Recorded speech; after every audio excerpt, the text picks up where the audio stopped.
5, 4, 3, 2, 1, 0.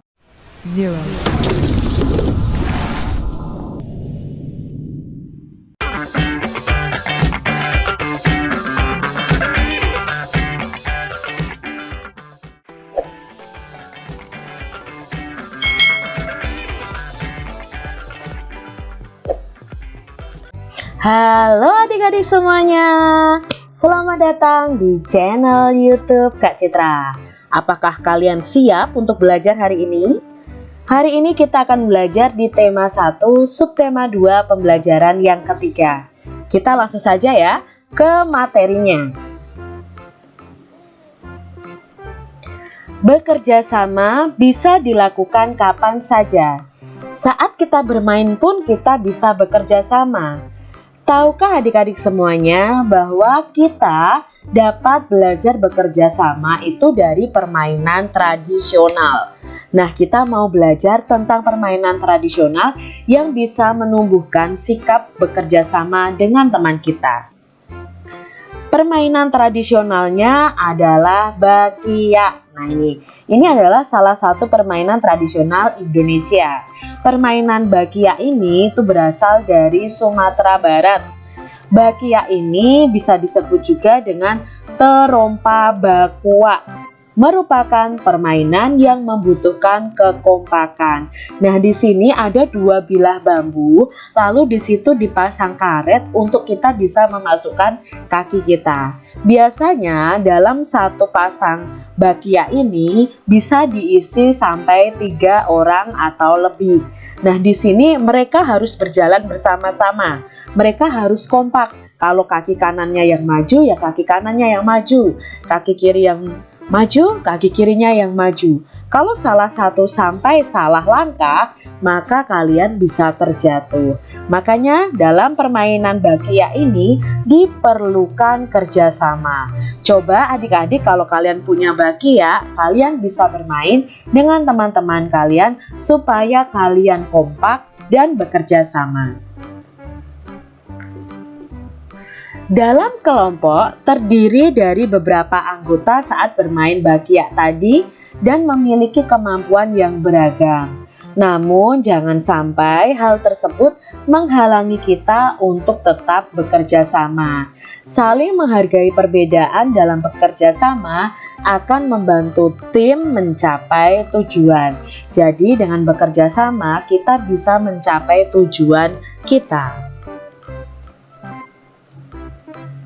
Saat bermain bakia, kamu tentunya harus mendengarkan peluit yang ditiupkan guru dan aba-aba temanmu.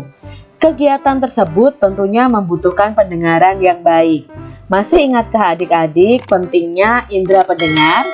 Ayo kita ingat kembali tentang indera pendengar. Indera pendengar kita adalah telinga. Telinga itu ada bagian-bagiannya. Ini adalah bagian dari telinga atau organ-organ yang ada dalam telinga kita. Dari daun telinga, saluran telinga, gendang telinga, telinga tengah, tulang pendengaran, rumah siput, lalu telinga dalam dan syaraf auditori. Nah, cara kerjanya beragam bunyi itu berasal dari benda yang bergetar. Getaran dari suatu benda akan mengakibatkan udara di sekitarnya juga bergetar.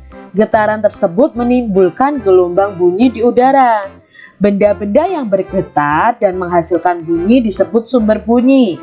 Bunyi kemudian merambat melalui udara dan ditangkap telinga kita. Nah, getaran bunyi mengenai gendang telinga yang berupa selembar kulit tipis.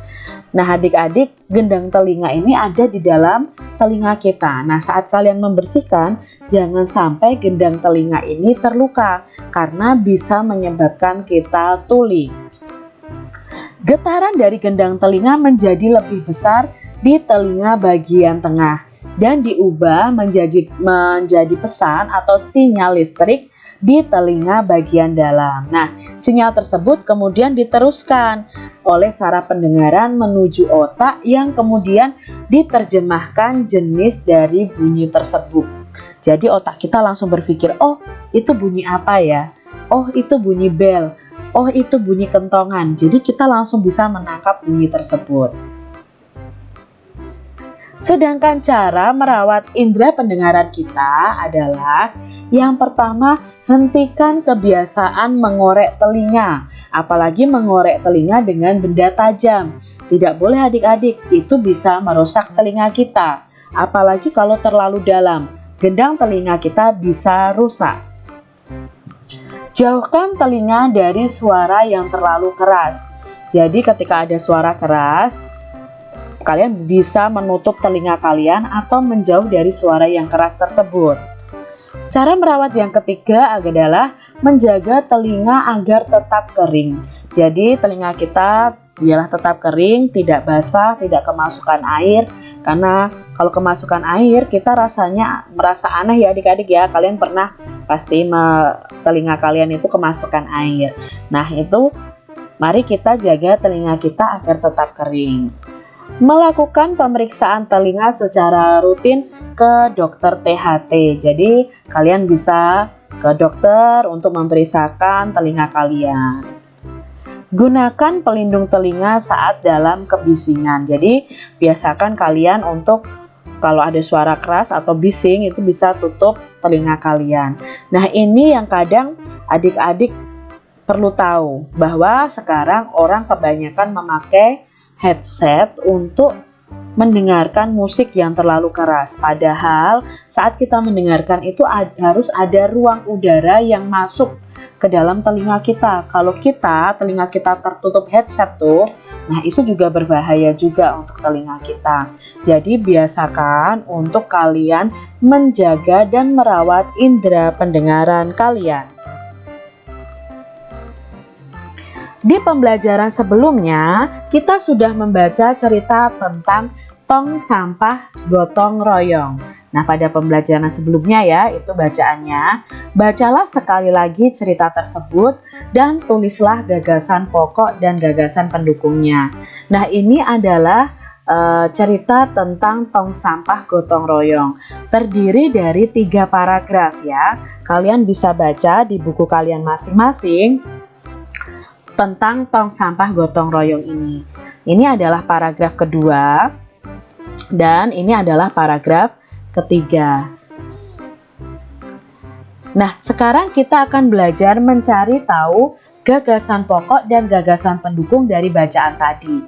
Paragraf pertama itu Kak Citra ubah dalam bentuk masing-masing kalimat ya. Nah, di sini Kak Citra buat dalam 4 kalimat. Nah, ada yang berbeda setelah senam pagi pada hari Minggu. Warga berkumpul dengan berbagai peralatan dan perlengkapan di lapangan kampung. Nah, di sini diberitahukan bahwa setelah senam pagi itu ada hal yang berbeda. Lah, halnya yang berbeda itu apa? Lah, hal yang berbeda itu semua warga kampung berkumpul di lapangan kampung. Ada yang membawa drum kosong, bilah-bilah bambu, karung plastik bekas, ember bekas, lalu ada kaleng cat, ada wadah dan sebagainya. Berarti di sini kalimat pertama itu adalah gagasan pokoknya dan sisanya adalah gagasan pendukungnya atau gagasan penjelasnya. Itu pada paragraf pertama.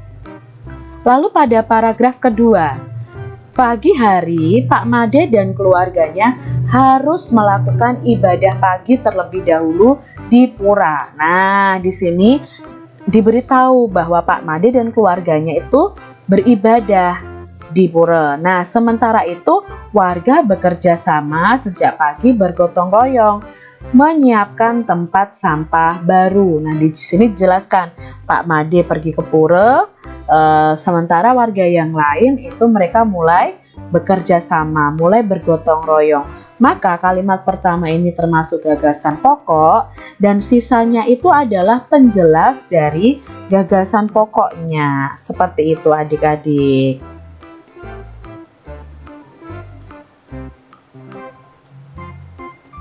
Nah, untuk paragraf ketiga, coba adik-adik kalian pilih sendiri mana yang termasuk gagasan pokok dan mana yang termasuk gagasan pendukung.